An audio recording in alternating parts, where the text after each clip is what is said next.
ময়দানে আপনার আমার জন্য, সকলের জন্য একজন করে ব্যক্তির জন্য চারজন করে সাক্ষী থাকবে। কয়জন করে সাক্ষী বলেন? সবাই আওয়াজ দিয়ে বলেন, সবাই আওয়াজ দিয়ে বলেন কয়জন? আরো জোরে বলেন, আরো জোরে বলেন কয়জন? তাহলে চারজন ব্যক্তি একজনের জন্য সাক্ষী থাকবে। কয়জনের জন্য? সবাই আওয়াজ দিয়ে বলেন কয়জনের জন্য? কয়জন সাক্ষী? সবাই বলেন চারজন সাক্ষী। এই চারজন সাক্ষী কখনো মিথ্যা কথা বলবে না। এই চারজন সাক্ষী কখনো কারো পক্ষে কথা বলবে, আবার কারো বিপক্ষে চলে যাবে। কিন্তু দুনিয়ার মধ্যে ভাই বিপদের মধ্যে পড়ছে, ভাই ভাইকে বাঁচানোর জন্য দৌড়ায়, দৌড়ে কিনা? কিন্তু কবরের মধ্যে আমরা বিপদের মধ্যে পড়লে ভাই ভাইকে বাঁচাইবে না, তার সন্তান মা মাকে বাঁচাইবে না, বাবাকে বাঁচাইবে না, সবাই ইয়া নাফসি শুরু করে দেবে। কিন্তু আল্লাহ তাআলা রব্বুল আলামিন বলেন, এ আমার বান্দা, তোমাদের প্রত্যেক জনের জন্য একজন করে ব্যক্তির জন্য চারজন করে সাক্ষী। এই চারজন সাক্ষী কোনোদিন মিথ্যা কথা বলবে না। কি বলবে না বলে? মিথ্যা কথা বলবে না। এই চারজন সাক্ষী কখনো মিথ্যা কথা বলবে না। এই চারজন সাক্ষী আপনি জমির উপর দাঁড়াইয়া যে কাজগুলো করছেন সেই কাজগুলোর কথাই আল্লাহ তাআলা রব্বুল আলামিনকে জানাইয়া দেবেন। এক নাম্বার বলেন, কয় নাম্বার? মুখস্থ করেন। এক নাম্বার বলেন, এক নাম্বার এই জমিন। বলেন এক নাম্বার। এক নাম্বার কি? সবাই বলেন, আওয়াজ দিয়ে বলেন বাবা। এক নাম্বার কি? জমিন। দুই নাম্বার বলেন, দুই নাম্বার। দুই নাম্বার ফেরেশতা। বলেন কি? দুই নাম্বার ফেরেশতা। তিন নাম্বার বলেন, তিন নাম্বার। তিন নাম্বার আমার অঙ্গ প্রত্যঙ্গ। বলেন অঙ্গ প্রত্যঙ্গ। আর চার নাম্বার বলেন, কয় নাম্বার? চার নাম্বার হচ্ছে স্বয়ং আল্লাহ তাআলা রব্বুল আলামিন নিজে। বলেন চার নাম্বার কে? কে বলেন? সবাই একটু আল্লাহকে মহব্বতের সহিত ডাকতেন না, আল্লাহ। চার নাম্বার কে?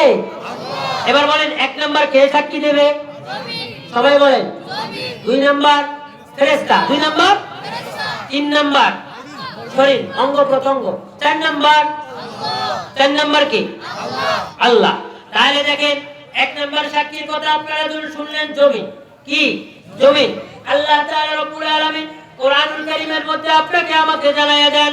আল্লাহ তাআলা বলেন, ইয়াউমাইযিন তুহাদ্দিসু আখবারাহা বিআন্না রাব্বাকা আওহা লাহা। আল্লাহ তাআলা রব্বুল আলামিন বলেন, এ আমার বান্দা, এক নাম্বার সাক্ষী তোমার জন্য এই জমিন। কেননা জমির উপর হাইটা চলাফেরা করতে গিয়ে যা করছো সব কথাগুলো আমি মালিককে জানাইয়া দেবে, একটাও মিথ্যা কথা বলবে না। এই জমির জবান আল্লাহ তাআলার দরবারে খুলে যাবে, জমিন কথা বলতে থাকবে। আজকে যেরকম আপনি আমি কথা বলতেছি, ঠিক জমিনও কথা বলবে। আর এই জমিন আল্লাহ তাআলা রব্বুল আলামিনকে ডাক দিয়ে বলবে, আয় মেরে মাওলা, ও আসমানের মালিক, ও জমিনের মালিক আল্লাহ, তোমার এই বান্দা আমার বুকের উপর পাড়া দিয়া আজকে ওই পূর্ব ফুলছড়ি মাহফিল শোনার জন্য আমার বুকের উপর পাড়া দিয়া চলে গেছে। এরপরে তোমার বান্দা আমার বুকের উপর পাড়া দিয়া মসজিদে নামাজ পড়ার জন্য গেছে। তোমার বান্দা আমার বুকের উপর পাড়া দিয়া এই ফুলছড়ি পূর্বপাড়া ফুলছড়ি মহিলা মাদ্রাসাতে তার ছোট ছোট বাচ্চাদেরকে ভাত দেওয়ার জন্য গেছে। সব সময় ভালো কাজ করছে। আল্লাহ, তোমার এই বান্দার জীবনের সমস্ত গুনাহগুলো তুমি মাফ করিয়ে দাও। আল্লাহ, তোমার এই বান্দার জীবনের সমস্ত গুনাহগুলো তুমি মাফ করিয়ে দাও।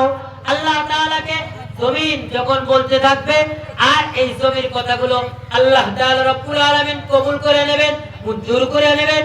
আর আল্লাহ তাআলা ওই বান্দার জীবনের সমস্ত গুনাহগুলো আল্লাহ তাআলা মাফ করিয়া দেবে। সুবহানাল্লাহ। তাহলে জমির সাক্ষী পাওয়ার পরে, ভালো সাক্ষী পাওয়ার পরে কি করবে? আল্লাহ তাআলা তার বান্দাকে মাফ করে দেবে। এই জমিন দুই ধরনের সাক্ষী দেবে। বলেন কয় ধরনের? দুই ধরনের সাক্ষী দেবে। এক নম্বরের সাক্ষী হচ্ছে নেক আমল যারা করছে, বলে এই নেক আমল করা ব্যক্তিদের জন্য সাক্ষী দেবে। আর এক ধরনের সাক্ষী হচ্ছে এই জমিন সাক্ষী দেবে যারা দুনিয়ার মধ্যে বদ কাজ করেছে। কি কাজ করেছে? গুনাহের কাজ করেছে। নামাজ পড়ে নাই, কোরআন তিলাওয়াত করে নাই, আল্লাহর জিকির আজকার করে নাই, রাসূলের সুন্নতের উপর চলে নাই, মাটির উপর পাড়া দিয়া, জমির উপর পাড়া দিয়া সুদি কারবারি করছে, জিনা ব্যভিচার করার জন্য গেছে। এই সমস্ত ব্যক্তিদের জন্য এই জমি কি করতে থাকবে? সাক্ষী দিতে থাকবে আর বলতে থাকবে, ও জমির মালিক আল্লাহ,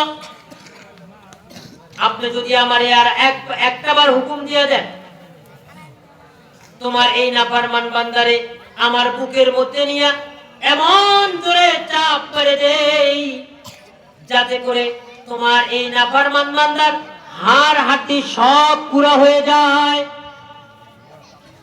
কিন্তু আল্লাহ তাআলা বলেন, না না,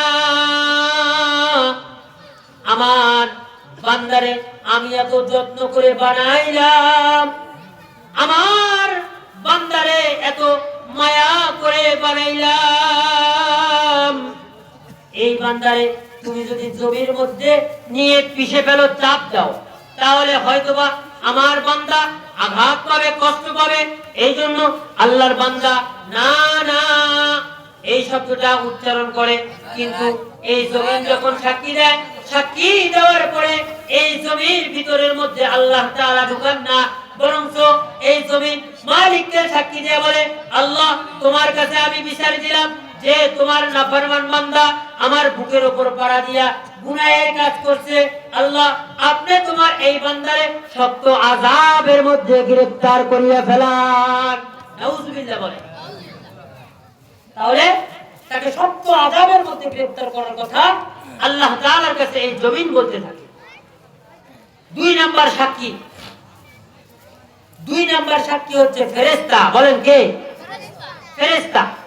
কিরামান কাতিবিন ইয়ালামুনা মা তাফআলুন। আল্লাহ তাআলা বলেন, দুই নাম্বার সাক্ষী তোমার নিজের শরীরের মধ্যে এই ফেরেশতা, ডান কাঁধের ফেরেশতা আর বাম কাঁধের ফেরেশতা, দুই কাঁধের ফেরেশতার কাজ হলো, ডান কাঁধের ফেরেশতার কাজ হলো নেকি লেখা আর বাম কাঁধের কাজ হলো গুনাহ লেখা। আপনি নেকের কাজ করছেন, ডান কাঁধের ফেরেশতা লেখা শেষ।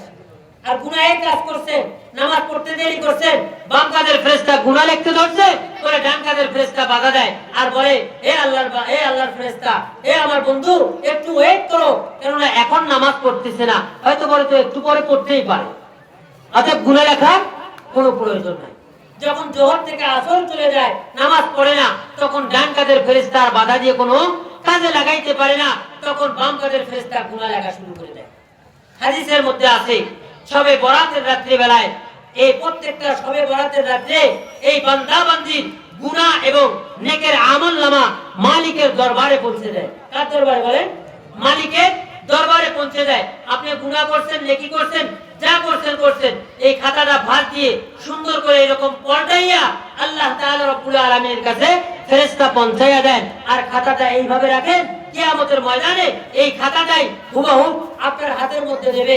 হাতের মধ্যে দেওয়ার পরে আপনি পড়তে থাকবেন আর বলবেন, আহারে, পূর্ব ফুলছড়ি হযরত ফাতেমাতুজ জোহরা রাদিয়াল্লাহু তাআলা আনহা মহিলা মাদ্রাসায় মাহফিল শোনার জন্য গেছিলাম, এটার সওয়াব লেখা, আলহামদুলিল্লাহ। নামাজ পড়তে গেছি, এটার সওয়াব লেখা। যখন ভালো কাজ দেখছে, তখন আল্লাহ তাআলা মৃত্যুর পরে এই বান্দার আমলনামাটা ডান হাতের মধ্যে দেবেন। সুবহানাল্লাহ বলেন। কোন হাতে দেবেন? ডান হাতে দেবেন। ডান হাতে দেওয়ার পরে ফেরেশতাদেরকে বলবে, হে ফেরেশতা, যাও যাও, তাকে সম্মানের সহিত সুস্বাগতম জানাইতে জানাইতে তাকে জান্নাতের মধ্যে প্রবেশ করাও। এরপরে আবার খাতা খুলে একজনকে দেবে। আপনাদের মনে করেন এই এলাকার সল্টু অথবা বল্টুরে খাতা দিছে, দেওয়ার পরে খাতা দেখতে, আহা, রাত ৩টার সময় বান্ধবীর সঙ্গে কথা বলছি, তারে উল্টা পাল্টা কথা বলছি, গুনাহটাও আল্লাহ ছাড়েন না।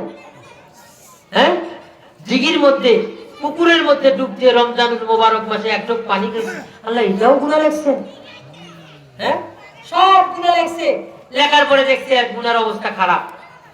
এখন আল্লাহ তাআলা এই বান্দাকে তার পেটের মধ্য দিয়ে বাম হাতটা, পেটটাকে ছিদ্র করে ছুরি মারলে যেরকম পিছন পাশে বাইর হয়ে যায়, ঠিক তেমনি ভাবে বাম হাতটা তার পেটের মধ্য দিয়ে ঢুকাইয়া পিছন দিক থেকে বাইর করে তার বাম হাতে আমলনামা দিয়ে তাদের জন্য ফেরেশতাদেরকে বলতে থাকবে, এ ফেরেশতা যাও, এ পিটাইতে পিটাইতে জাহান্নামের আগুনের মধ্যে নিক্ষেপ করে দাও। নাউজুবিল্লাহ।